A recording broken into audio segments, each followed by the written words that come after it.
Boa noite.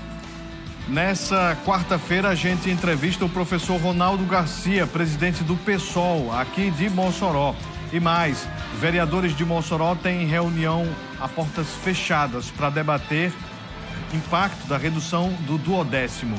O cenário político está no ar.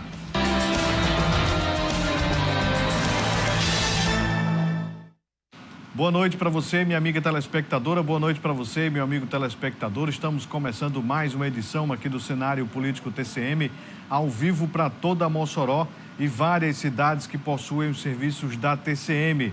Muito obrigado a você que está aqui ao vivo, 7h25 da noite, acompanhando o seu programa de política aqui da TCM. A gente vai falar sobre política partidária, eleitoral.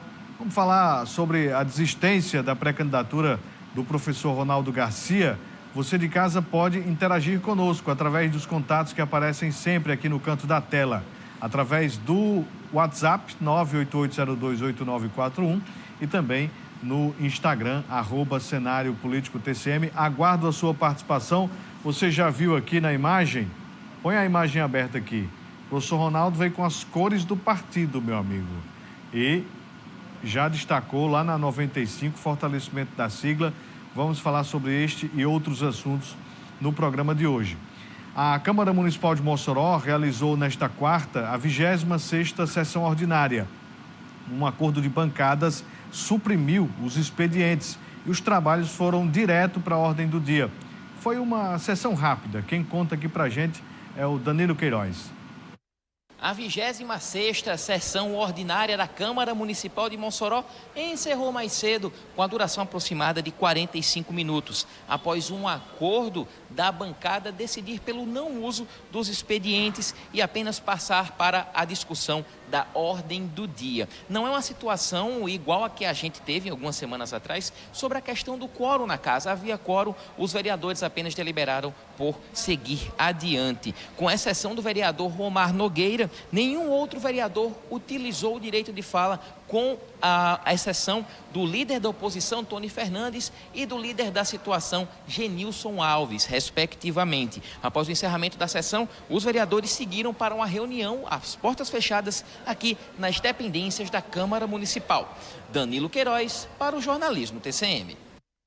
E o Danilo buscou saber que reunião foi essa depois da sessão plenária. O Danilo apurou que houve um encontro a portas fechadas, onde foram debatidos ajustes nas contas da Câmara de Mossoró, em razão da drástica redução no repasse do duodécimo. Momento onde a presidência ouviu as sugestões dos parlamentares e as medidas que podem ser adotadas. A Câmara de Mossoró começou a debater internamente quais as possibilidades para cortar da própria carne e manter a saúde financeira do Poder Legislativo moçoroense. Mensalmente são descontados, desde janeiro e vai até dezembro, R$600 mil no duodécimo, depois da Câmara perder judicialmente uma questão referente a estes repasses. Assunto que a gente já trouxe aqui, os procuradores tanto da Prefeitura quanto da Câmara.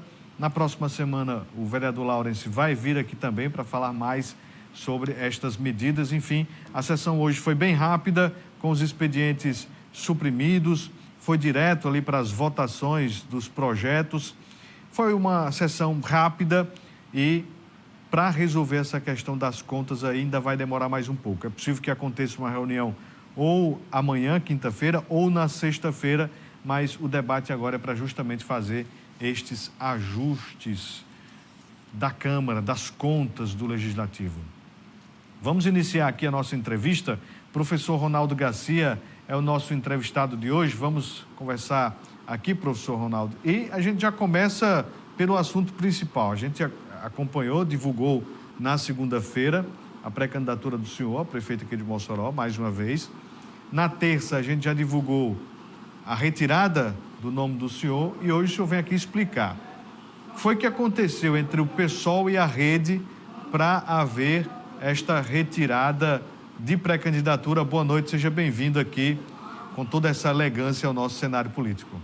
Boa noite, Vanúvio. Boa noite aí, telespectadores. Nada de tão extraordinário. Na verdade, nós estamos com um processo estamos no processo de reconstrução do partido estávamos com pouco acesso, ou não estávamos acessando as ideias da rede de sustentabilidade, no qual nós fazemos a federação. E embora sejamos um partido maior que a rede nacionalmente falando e até mesmo regionalmente, mas localmente a gente tem, segundo nossos estatutos, é a rede que tem que lançar ou não pré-candidatura, se tem interesse ou não de lançar uma pré-candidatura a prefeito da cidade de Mossoró. Só em consenso é que ela pode passar essa responsabilidade, delegar essa responsabilidade para nós do PSOL. Então nós não tínhamos, nós não estávamos cientes dessa coisa estatutária. Estávamos assim, não, o que pode acontecer é que a gente pode lançar uma candidatura e ver o que vai ocorrer. Mas imediatamente, ao conversar com o presidente da Rede Solidariedade, aqui em Mossoró, foi dito o seguinte: em Natal, o pessoal tem supremacia em relação à rede. Então, o que decidir em Natal, a Rede de Sustentabilidade corrobora. Já em Mossoró, essa supremacia é da rede para com o pessoal. Então, o que rede decide aqui no município de Mossoró, só cabe a nós, pessoalistas, seguir. Não tem outra discussão. Professor, o senhor comentava na rádio, inclusive, que o pessoal vive um novo momento. E este novo momento possibilitou, numa reunião do partido, sem ali os representantes da rede, que pudesse haver esse lançamento de pré-candidatura. Que novo momento é esse no partido? Desde 2020, que houve aquela eleição, 2020, no qual nós fomos candidatos, nós não fomos candidatos com muita facilidade, né? Quem acompanhou sabe que houve um racha no partido, digamos que a cabeça ficou desvinculada do membro. Então a gente saiu de qualquer modo, a maioria ganhou em convenção, isso é um espírito democrático do PSOL, mas que os efeitos colaterais daquilo foi que nunca mais nos reunimos, teve a questão da pandemia, teve uma dilatação da direção anterior, em seguida a gente não conseguia nos reunir, nós não conseguíamos fazer reuniões e não ficamos sabendo como estava a situação do partido. Quando para este ano começamos a receber demandas de candidatos pedindo apoio, de partidos, de federações querendo conversar, então a gente disse, vamos tratar de organizar nosso partido com a parte residual que ficou junto da última eleição, vamos tentar fazer um diretório provisório e começar a conversar com essas pessoas, não como um aglomerado de pessoas, mas como com a fortidão do partido, né? Então, tivemos uma conversa com a Ana Flávia, o pessoal apoiava na candidatura de Ana Flávia, pré-candidatura.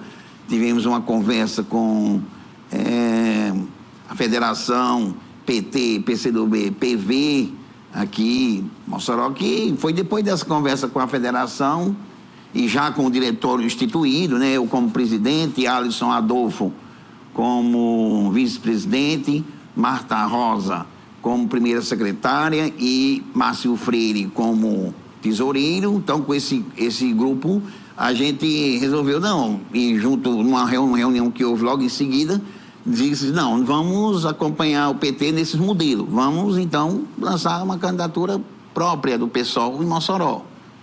Então, foi isso decidido, nós tínhamos naquela reunião, foi remota, tinha cerca de 10 a 12 participantes, né? Quase 15 participantes, e foi essa decisão que foi tomada. Mas logo,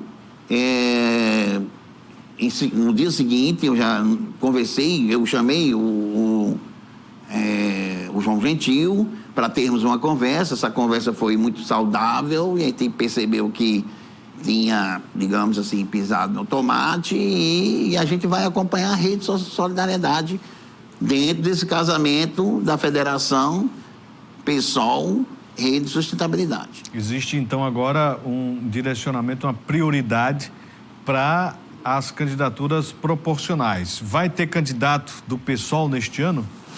Então, aí, o que pode acontecer? Nós podemos somar aos nomes já instituídos pela Rede Solidariedade, Rede Sustentabilidade. A gente já pode ter... Então, vamos ter uma reunião onde vamos tratar dessa situação. O mais importante é que a gente vai participar do pleito, né?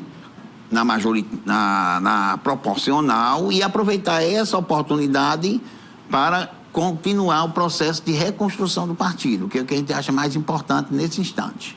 O senhor retira a pré-candidatura a prefeito, mas o senhor pode lançar a candidatura ou a pré-candidatura a vereador pelo PSOL? Então, nós temos nomes como Thales Augusto, Alisson Adolfo, o meu próprio nome, né? E temos o nome do Augusto, quer dizer, tem o Márcio Freire, temos um grupo de pessoas, a Salvina, né? Marta Rosa, então tem um grupo de pessoas Lúcia, o próprio Gelson Iese, então temos um grupo de pessoas que podem se disponibilizar, podem se candidatar.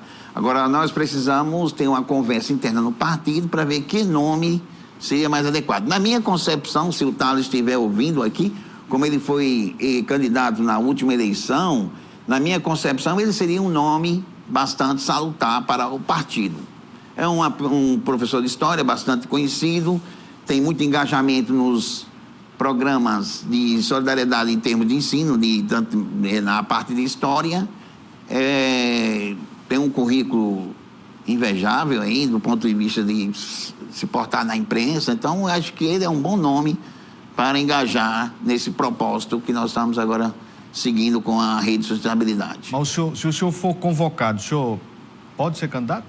Não, caso o partido resolva colocar o meu nome, então acho que é melhor o meu nome, então obviamente que eu vou fazer. Existe até uma coisa que é bem interessante, que as pessoas começam na rua a perguntar: e aí, vai ser novamente? Vai sair novamente? É candidato? Como é que vai ser? E a gente, enquanto pessoal, em virtude da nossa questão democrática, a gente nunca sabe se vai ser candidato ou se não vai ser candidato, porque tudo vai depender de uma convenção. Ou de reuniões, é muito democrático o pessoal internamente, né? Ele é muito democrático nesse sentido. Nós temos convenções elogiadíssimas pelo TRE, que às vezes assiste as convenções. Lá são convenções de fato, porque lá tem debate, lá o nome que sai para qualquer instância, ele sai, como se diz, apoderado pela instância do partido, tá entendendo? Então, assim, se o Thales, que eu acho que é um bom nome, se o partido passa essa bola para mim, infelizmente eu vou ter que assumir, né? Mas eu estou dizendo aqui claramente que um nome que eu apostaria seria o nome de Thales Augusto. Vamos de informação. Os deputados debateram na sessão ordinária desta quarta-feira sobre o sistema prisional do Rio Grande do Norte. Acompanhe a reportagem da TV Assembleia. O sistema prisional do Rio Grande do Norte foi pauta durante a sessão ordinária desta quarta-feira. O buraco encontrado ontem em uma cela do pavilhão 2 do complexo penitenciário de Alcaçuz acendeu um alerta para a possibilidade de novas fugas. Isso porque, no último dia 30 de abril, 2 detentos considerados de confiança fugiram do local. Esses homens, que por sinal foram recapturados na noite de ontem na comunidade do Japão. O alerta tem sido motivo de preocupação entre os parlamentares que debateram o sistema prisional do Rio Grande do Norte durante a sessão ordinária desta quarta-feira. Preocupante, né? As informações de novas fugas em Alcaçuz, inclusive buraco no pavilhão 2, o preso foi recapturado, preso de confiança, entre aspas, né? Não existe preso de confiança. E nós estamos preocupados com o nosso sistema prisional. Graças a Deus foi evitado pelo trabalho e ação dos policiais penais, que eu quero aqui parabenizar pelo trabalho, né, e dizer que também é preciso ter uma revisão nas penitenciárias, fazer toda uma vistoria para que possa-se, com planejamento, né, fazer preventivamente essas adequações que tiverem que ser feitas na penitenciária, para que evite novas fugas. Os deputados repercutiram ainda o convite para que o secretário de Administração Penitenciária do Rio Grande do Norte, Elton Edi, compareça à Assembleia Legislativa e preste esclarecimentos sobre a reunião que houve entre o gestor e um líder de facção. Porque o secretário de Estado do governo Fátima foi lá na cela, na Polícia Federal, conversar com o líder de facção e manteve isso em sigilo tanto tempo, né? Agora as denúncias que foram levadas a público e ele finalmente admitiu em uma entrevista. Nós estamos convidando para que o governo Fátima tenha uma oportunidade de dizer o que foi tratado, por que manteve em sigilo tanto tempo esse contato, essa interação entre a facção e o governo.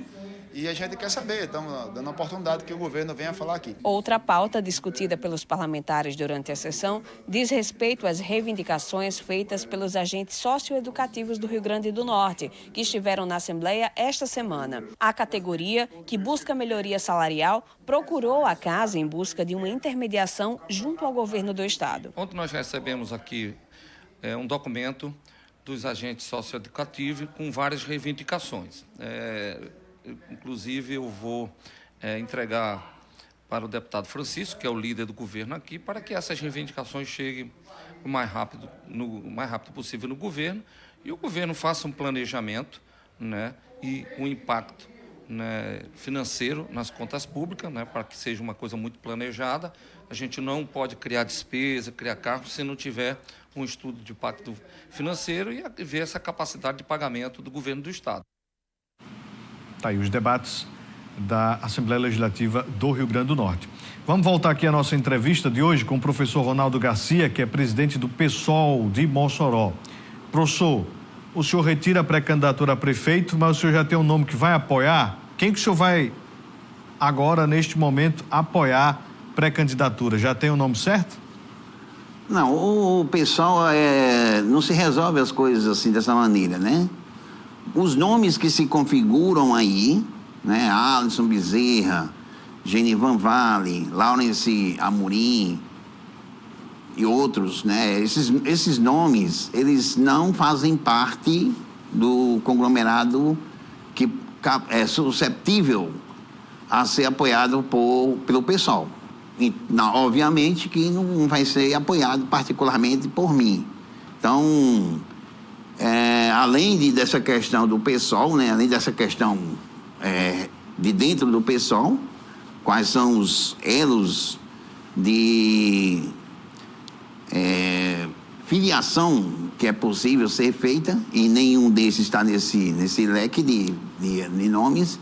A gente, em particular, não vê nenhum nome especial para a cidade de Mossoró. Tínhamos, obviamente, o nosso, mas por razões que já ficou claro aqui, a gente realmente entende e vai seguir junto com a Rede Solidariedade, Rede Sustentabilidade, e observando que vão aproveitar este momento dentro da candidatura de uma proporcional para reabilitar, reestruturar o partido, que era nosso propósito inicial desde que iniciamos essa batalha. Então quer dizer que não existe essa possibilidade de apoiar nenhum nome da direita.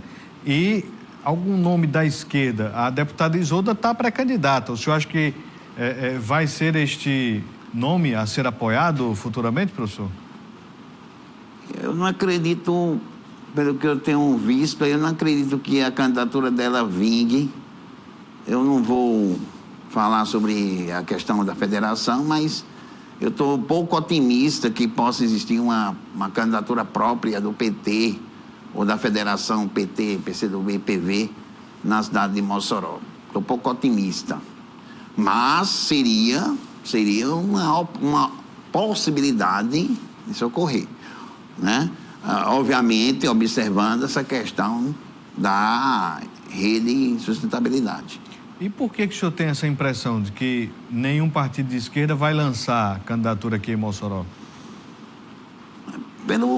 Pela forma como tem se conduzido, né? Acho que... Bom, eu não quero falar muito sobre isso, mas a forma Que a gente tem, por exemplo, eu tenho um colega, professor universitário como eu, né, o professor Josivan Barbosa, seria um bom nome na minha concepção, né? Desculpa aí se ele não gostar disso, ou se alguém não gostar disso, talvez ele fosse um bom nome. E ele está no PT, poderia ser um nome, a Isolda, né? A própria Isolda, né? Poderia ser também candidata, e já como pré-candidata, mas talvez não vingue, não sei. Então, assim, para nós, acreditamos que não estou muito seguro de que a esquerda, pelo menos a ala de esquerda, que seja PT, tenha uma candidatura própria aqui na cidade de Mossoró. E professor, o senhor acha que isso é correto do ponto de vista da disputa? Não ter uma representação de esquerda, nem ao menos o PSOL, que integra a federação, ou o PT, ou outro partido desta ala de esquerda? Porque quando o senhor fala ala de esquerda, é porque não propriamente dita esquerda, mas centro-esquerda.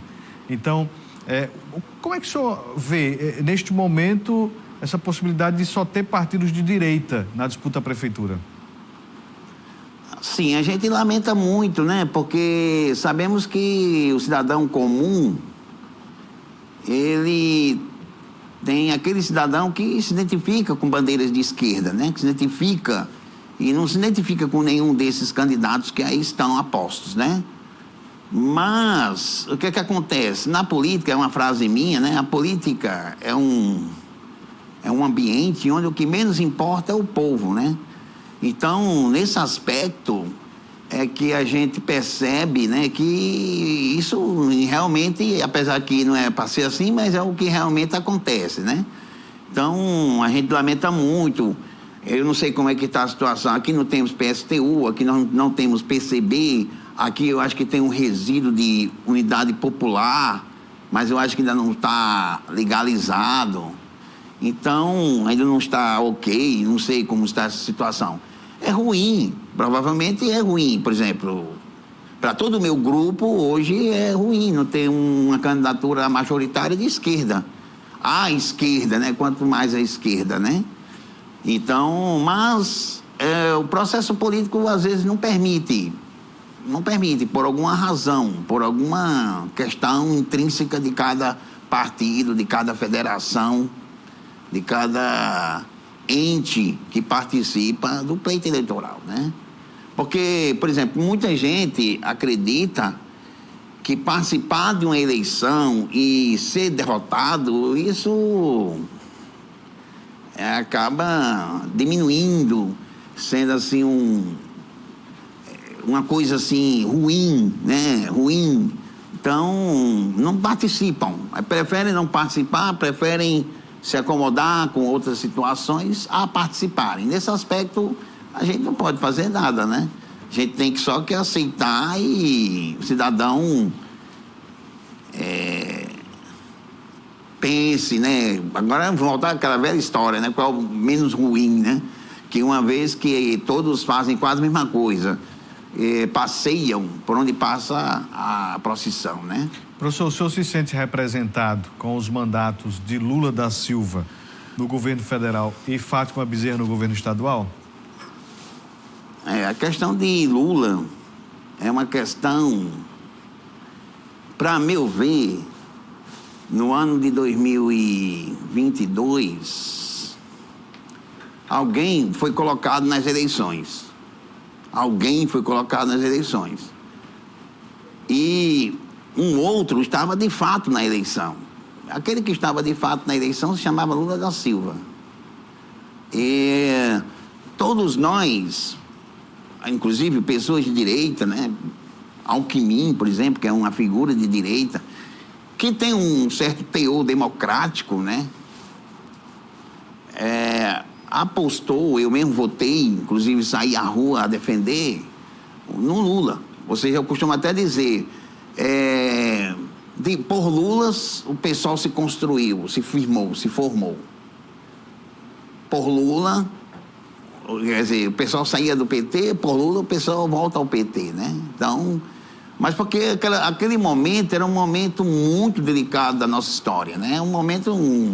Eram vários 7 de setembro que nós não conseguíamos mais viver em casa ou ir para a praia, porque não sabia no dia seguinte como era que está a nação, se estava entregue aos coronéis, à polícia, a Forças Armadas, né? Então não sabia nem que tinha que correr e procurar um asilo em algum outro lugar, já que você é uma pessoa que tem nome em partido, tem rede social, tem essa coisa toda aí. Então, a gente passou muitos 7 de setembro em situações muito complicadas e outros 15 de novembro, outras datas cívicas, que até tinha vontade de viajar e tudo, mas ficava acompanhando aquele rebanho todo na Paulista, em Brasília, no Rio de Janeiro, e toma, não toma, toma, não toma, e aquela coisa toda. Isso complicou muito. Então, a gente teve que flertar todas as forças no Lula. Agora, é importante saber que Lula não é eterno, né? Quer dizer, a gente também não está livre disso, porque até hoje existe essa situação complicada que o país se encontra, né? Hoje, recebendo aqui o professor Ronaldo Garcia, doutor em matemática, professor da UFERSA, foi candidato a prefeito nas eleições de 2020, foi candidato a vice-prefeito. Qual foi o ano, professor? 2014. 2014. E quem era a cabeça de chapa, era quem? Cinquentinha. Cinquentinha. Que Cinquentinha não está mais no PSOL. Um abraço, Cinquentinha, também sempre acompanha aqui a gente. E o professor está falando sobre as eleições de 2024, sobre as articulações políticas. Vamos falar também sobre avaliações aqui de Mossoró, do Estado. Você de casa pode participar e interagir conosco através dos contatos que aparecem sempre aqui no canto da tela. Para entender os alunos surdos que realizarão as provas do Enem, o Centro Estadual de Capacitação e Educação e Atendimento ao Surdo está oferecendo aulas preparatórias gratuitas para esse público. Eliabe já concluiu o ensino médio e vem de Porto do Mangue para estudar para a prova do Enem. Antes a gente não tinha esse conhecimento, então agora a gente vai amadurecendo, evoluindo, né? É muito importante os professores estarem aqui com a gente para ensinar, né, como responder a prova do Enem, as palavras que a gente tem dificuldade. Com isso a gente vai crescendo, é isso. Eliabe é um dos 8 estudantes do cursinho preparatório para o Exame Nacional do Ensino Médio, realizado no Centro Estadual de Capacitação de Educação e Atendimento ao Surdo, em Mossoró. Tivemos essa ideia de prepará-los para que eles pudessem fazer uma prova de forma mais igualitária com os outros. Eles também tivessem acesso, compreendessem a língua portuguesa, já que a prova é em língua portuguesa, mas também tem a interpretação, tem a sinalização para o surdo. As aulas são voltadas ao ensino de ciências humanas e linguagens e redação, algumas das principais áreas do Enem. Nós trabalhamos todas as questões relacionadas às ciências humanas e suas tecnologias, para que o aluno ele possa entender toda essa questão da interpretação, né, das questões, não só do próprio conteúdo, mas também a variação linguística, porque isso muitas vezes atrapalha na resolução das questões. Para o aluno surdo também entender determinados termos, palavras, né, que são mais complexas, é um pouco complicado. Então, a gente faz essa busca por sinônimos para que ele possa compreender realmente a resolução daquela questão. E você? O cursinho também conta com aulas de sinalização específica, importantes para a compreensão dos alunos que façam a videoprova do Enem. A gente trabalha com o aluno para que ele conheça mais sinais, para que ele amplie o seu vocabulário, porque o que a gente percebe? Que muitas vezes não é uma dificuldade no conteúdo. Ele sabe o conteúdo, mas ele não conhece aquela sinalização, ele não sabe o que aquele sinal quer dizer, então ele não consegue responder a questão. De acordo com o censo escolar realizado pelo INEP em 2023, mais de 31 mil alunos da rede básica de ensino possuem algum tipo de deficiência relacionada à surdez. Por isso, iniciativas como a realizada pelo CAIS são mais do que necessárias para promover a inclusão.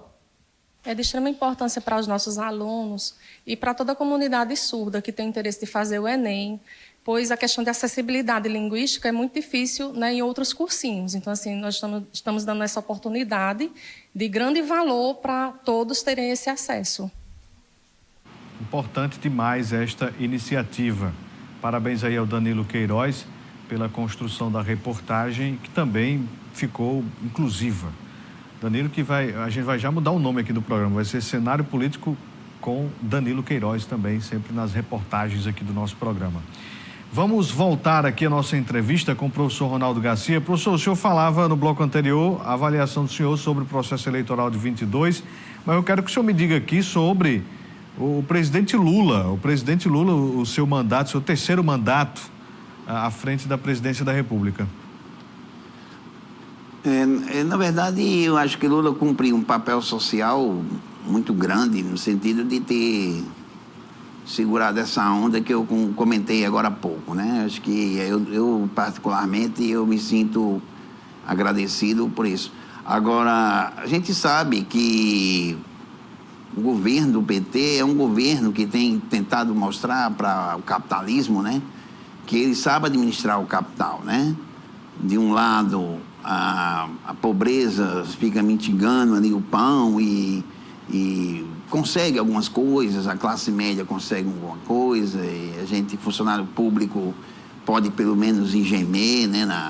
Porque nós estamos inclusive de greve agora, do Instituto Federal, as universidades, até falando a questão dos IERNs, né? O governo federal fala em 100 novos institutos federais, e na mesma fala que a mesma pessoa que fala que vai implantar 100 novos institutos federais é o mesmo que estamos aí há quase um mês de greve, o Instituto Federal, professores e funcionários, universidade, professores e funcionários, e sem nenhuma capacidade de negociação. Então, a gente lamenta por isso, mas tem esse papel social, esse papel que foi importantíssimo para a nossa democracia. Esperamos que o governo possa se flexibilizar e perceber que construir institutos federais, construir IERNs, só estrutura física, sem ver o pessoal, isso não é fundamental, né? Isso não é fundamental. E a governadora Fátima Bezerra, qual a compreensão do senhor sobre esse segundo mandato?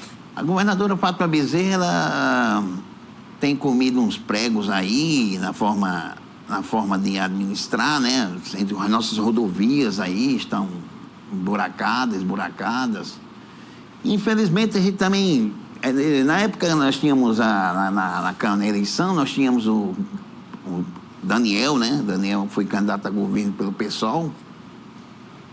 Mas nós tínhamos Stevenson, que causava um certo temor. Nós tínhamos o vice de Robson, né? Que causava um terrível temor. Então, naquela ocasião, dava até medo votar no Daniel. Voltou porque é do mesmo partido e tudo, mas nós tínhamos medo que uma pessoa que diz que não precisa do eleitor, que tanto faz o eleitor existir como ele não existir, ele precisa de dinheiro para fazer campanha, não precisa, que arrota assim, uma supremacia muito grande em relação ao eleitor, chegar a ter um governo do Estado. Então, ela cumpre um papel social importantíssimo, né? E uma questão importante, que como servidor público, né? Servidor público tem seu salário mantido em dias, não tem tido um problema nesse sentido, mas com respeito à valorização dos funcionários públicos também ocorre o mesmo problema que ocorre na esfera municipal, né? Muitas vezes Marlene reclama de situações hospitalares, de situações de valorização dos professores, valorização dos profissionais, e acaba tendo uma trave nos olhos dela porque o governo federal, o governo estadual mantém-se na mesma linha, né? Infelizmente. Um abraço aqui para o Jean Paul da Ilha de Santa Luzia, participando aqui conosco. Ele está dizendo aqui o seguinte: grande abraço para o Dr. Ronaldo, meu amigo desde criança, o Jean Paul lá da ilha. Está pedindo aqui para no final fazer um break. Dança muito aqui, diz aqui o Jean Paul. Quem também está aqui conosco é o João, diretor da UPA, registrando a audiência, fazendo aquela velha foto da televisão, acompanhando de fato aqui o nosso programa. Valeu aí o João da UPA. Boa noite a todos. O professor Antônio Félix, do bairro 12 anos. Obrigado, professor Antônio Félix, também assistindo aqui a gente, acompanhando. Professor, o senhor falou aí sobre a gestão Alisson. O que o senhor acha? Como é que está aí o prefeito Alisson neste 4º ano de mandato? Assim, às vezes as pessoas falam, os Rosados não fizeram nada para Mossoró, né? Quer dizer, nenhum outro pessoa fez tanto para Mossoró como o Alisson Bezerra, né, nas suas propagandas aí. Na verdade, ele tem feito o mesmo que todos têm feito. O que todos fazem aqui? Recuperar praças, construir praças, passar piche nas principais avenidas do município, encher o centro da cidade de tumores, tapou todos os cruzamentos aí dessa avenida que vai para... O que eu acho mais interessante é o seu eu, né? Ele trabalha, não existe ninguém ao redor dele, né? Ele faz, o meu eu fiz isso, eu fiz aquilo, tal. Agora, não ataca problemas sensíveis da cidade de Mossoró, como a despoluição do rio Mossoró, como a revitalização do Beco das Frutas, revitalização do Beco dos Artistas, o Montinho das Mulheres, pontos históricos da cidade de Mossoró. O transporte público é o mesmo, não tem aquela questão do lixo reciclável, inclusive a mesma empresa de lixo do governo da Rosa que ele criticava tanto, ainda é essa mesma empresa, né, a Vale. Então, quer dizer, é mais do mesmo, né? Inclusive, para mostrar que é mais do mesmo, no seu último ano de governo, fez Mossoró um verdadeiro canteiro de obras. Quiçá ele consiga concluir 1/3 de todas essas obras, que inclusive as más línguas andam até dizendo que ele é um governo que começa muitas obras, leva para o picadeiro, aquela questão toda no picadeiro e não conclui a nenhuma dessas obras. E nós temos uma ponta ali próxima à minha rua, é um exemplo disso. Ele construiu uma ponta ali na Benício Filho, né, acessando a Benício Filho para outro lado lá, e falta toda a questão relativo à urbanização, né? Ou seja, tá lá, o que ele tem lá é um bloco de cimento onde antes era uma passagem molhada. Então vamos concluir, né? Vamos concluir. Vamos sair do picadeiro, vamos largar o chapéu de couro, quer dizer, querer passar aquela imagem de homem do campo, né? Sitiante, matuto, né? Professor, em 2020 o senhor fez sucesso com as danças, com aquela coisa improvisada. O senhor sempre dançou assim, professor Ronaldo? Ou isso veio em 2020, veio ali daquela estratégia de campanha para ganhar likes? Rapaz, é o seguinte, a minha infância, ela foi uma infância dotada de investimento, sabe? Nós tínhamos Eudinho, nós tínhamos o Brilhante, nós tínhamos várias discotecas, né? Naquele tempo eram discotecas, tinha o Marcel, tinha festa na ABB, bandas tocando, era um musical, Trepidantes, Bárbaro.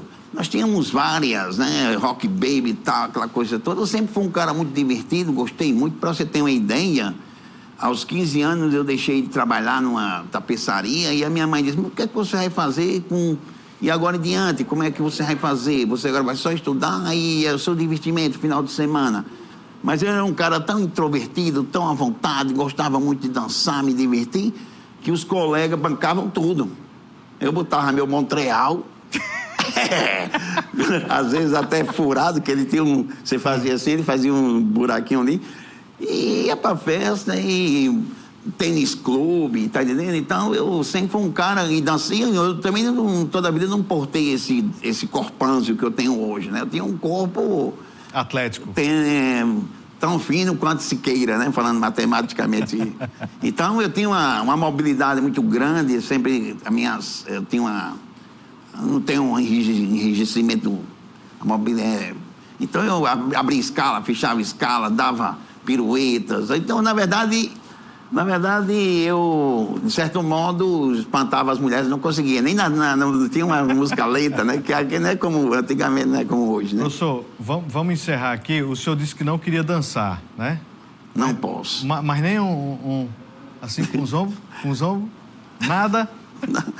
Hoje vamos ficar devendo porque eu estou empacotado na faca, não quero perder minha elegância. Professor Ronaldo, muito obrigado por ter vindo conversar conosco aqui no cenário político. É sempre um prazer estar aqui no cenário político, conversando com vocês, sempre um prazer estar aqui conversando para a sociedade de Mossoró. E o mais importante é o seguinte, é que escolham.